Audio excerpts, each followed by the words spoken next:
Hello and welcome to Today in the News on Vanguard Life. My name is Damlola Ogunshakin. Here on Today in the News, we read and give in-depth analysis on some of the stories making waves across Nigeria. This morning, I'm starting with Vanguard on the paper review. Vanguard is leading with presidential poll, drama as Labour Party factions clash at tribunal. Lamidi Papa, factional chairman attacked in court. Court adjourns petition till Friday.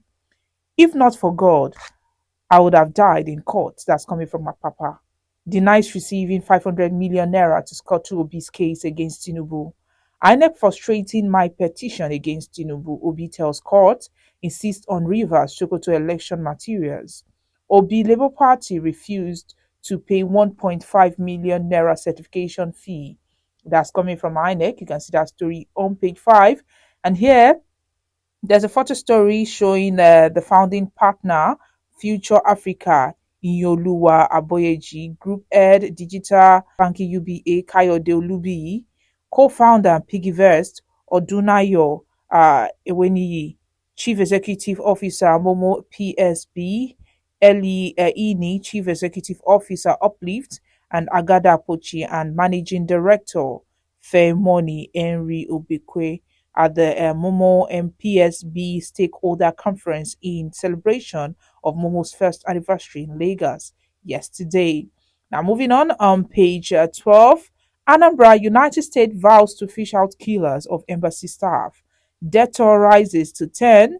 No American killed, US. Buhari saddened by killings. You can see that story on page 12.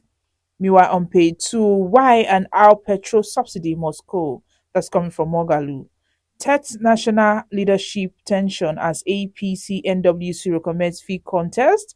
And Olufason says if British court abuse technicalities as Nigerians courts do, they wouldn't have convicted the likes of Ibori and Ikweremadu. On page 19, we have manufacturers challenge federal government over recession in sector. Sentobi failed marriage led to his death. That's coming from ZEB Ejiro. And moving on, Blinken calls Tinubu pledges to strengthen United States Nigeria relations. On page 25, hospital services disrupted as resident doctors begin 5-day warning strike. Moving on, let's look at the nation. The nation is leading with expect institutional reforms. Tinubu promises Nigeria. United States Secretary of State calls President-elect on phone. Keyamo chides filming article for criticizing Blinken's action. You can see that on page 4. INEC will be unwilling to pay exhibit certification fee. Labour Party faction chair Apapa beaten up after clash with Abure Group in court.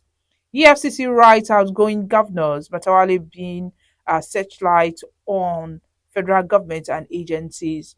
Stories above, we have United States, Buhari condemned killing of embassy officials and policemen. Lastly on the nation, doctor strike, hospitals paralyzed in Lagos, Abuja, Calabar, others. Ondo, Yobe, Oshun yet to join. Patients for evacuation. You can see that story on the nation. And let's move to the Guardian. The Guardian is leading with battle in state as 18 ministers lobby Tinubu to retain portfolio. That can be seen on page 6. Article in disbelief as United States Secretary calls Tinubu pledges support for incoming governments. Doctor strike grounds activities at National Hospital. Hoodlums take over failed Oshodi Mushin Link Road. That can be seen on page 8. Lastly, on the Guardian newspaper, we have telcos give bank ultimatum on USSD debt as presidency steps in. You can see that on page 24. Lastly, let's move to the Punch. The Punch is leading with PDP Labour Party kick as United States Secretary of State calls Tinubu. United States promises continued comprehensive security and economic cooperation. Atiku Labour Party berates Blinken, says phone call demoralizing and worrisome. And page 7, United States demands justice for slain consulate officers. Varsity admissions with tears. Direct entry applicants sleep rough at JAMB office. Stories above, I regret backing Tambuwa to become speaker. That's coming from Gbajabi Amila. 7 banks filed 1 billion naira for forex offences. Lastly, on the Punch newspaper, Matawale urges EFCC to probe presidency officials and ministers. That's all we have on the front pages of the dailies this morning. Join us after the break for the analysis.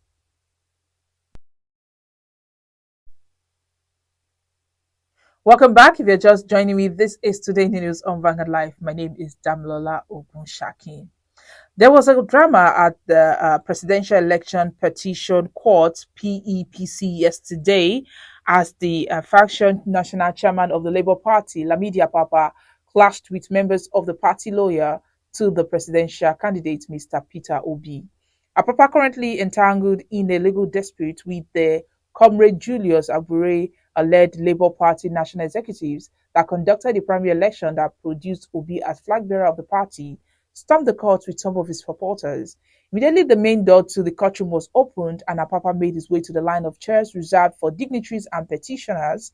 Obi was already seated by the time Apapa attempted to take possession of one of the seats, but was blocked by members of the party, led by a man identified as Labour Party's national youth leader.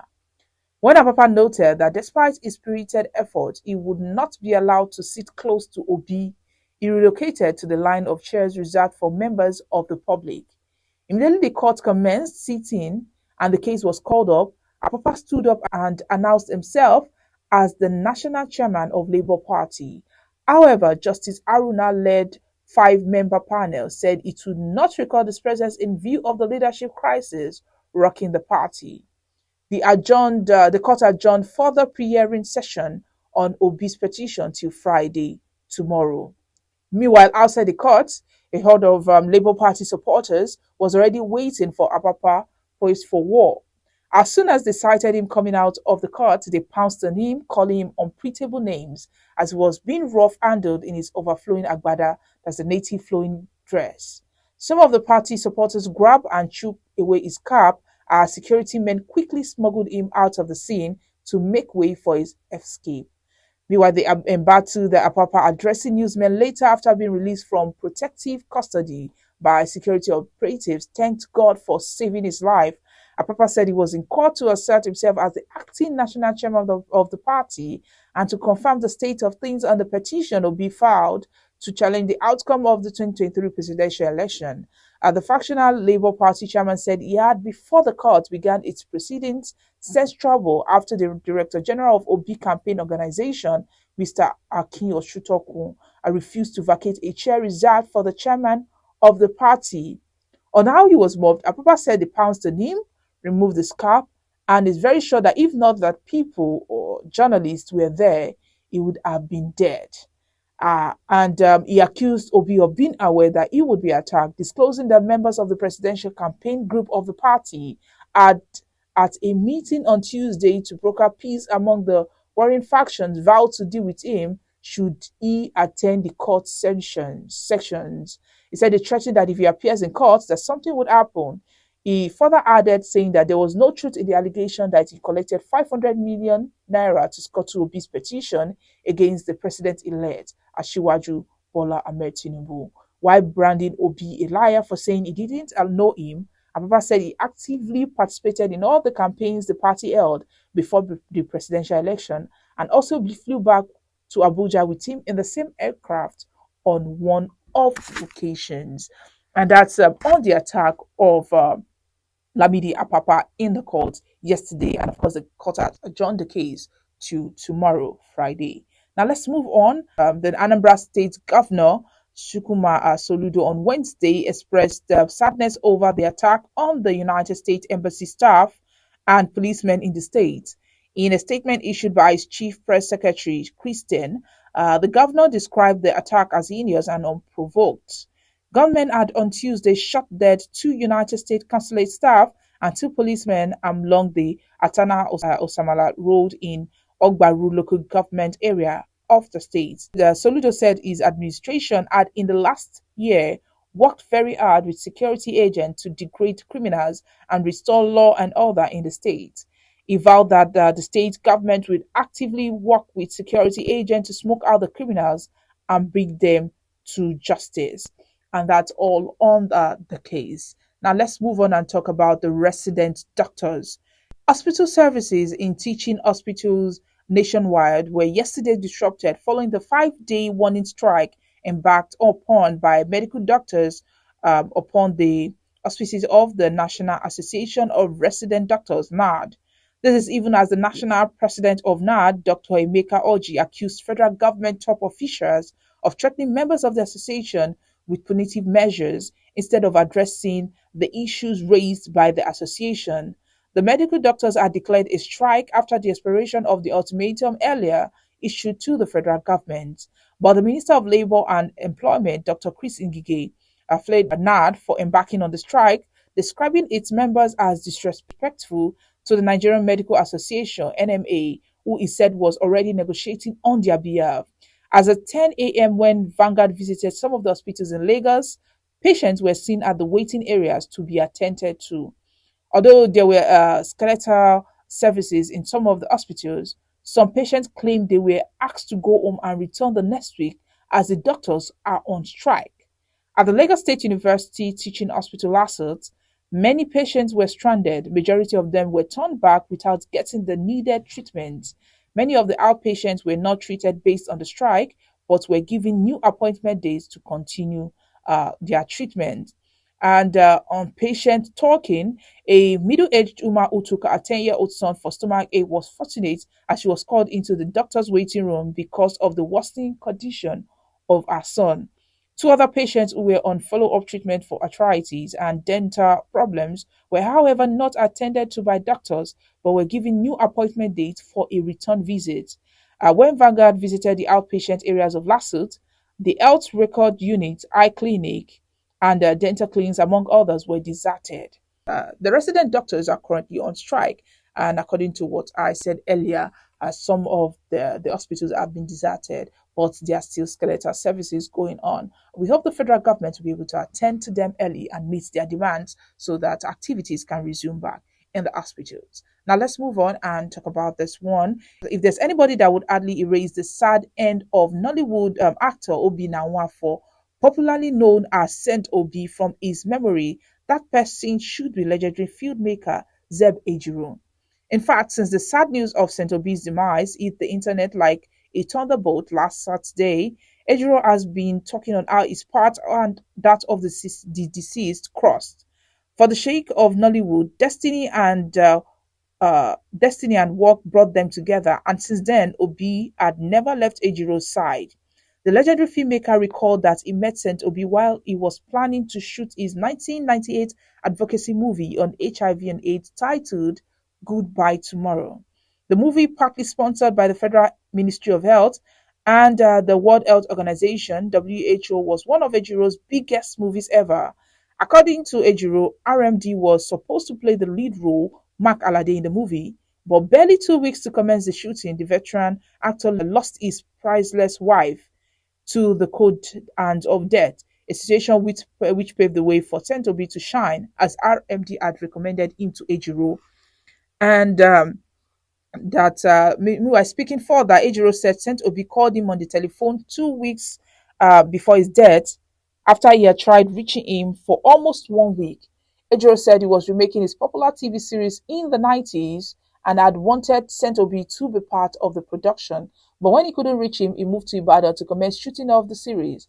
However, 2 weeks before his demise, he said his phone rang and it was Saint Obi on the other end. He asked him where he had been and everybody had been looking for him. That was when he told him that he had been down and was admitted to a hospital. He added that he had done multiple surgeries and his conditions wasn't improving. His elder sister then made arrangement to move him to Jos, where he could be given proper treatment. And that was the last time they spoke, as he promised to reach out to him again, but he never did, as the next thing he heard was that Obi is no more. That was how Ejiro narrated. But Ejiro blamed Saint Obi's sudden demise on his crashed marriage, adding that he couldn't survive the shock, living apart with his family. And there's a lot he said in that story, but do want to get a copy of Vanguard newspaper, to get in-depth knowledge on that story. Now let's end this on a lighter note with Mr. and Mrs. And the first person speaking today is Mrs. Mrs. says, what is wrong in wearing high heel shoes? It's a fashion statement, so stop behaving like a bushman. And Mr. replied, well, if anything happens, People won't say I didn't do anything when my wife was walking 10 feet above sea level. That's a funny one coming from Mr. So those wearing heels, they are walking 10 feet above sea level. That's a new one. And of course, always give it to Mr. and Mrs. to give us the gospels every morning. And this is where we have to draw the curtain. My name is Damlola Ogunshaki. Do well to like and follow us on all our social media platforms showing on your screen. On Facebook, Instagram, Twitter, TikTok, our WhatsApp number is also displayed on your screen. Have a lovely Thursday.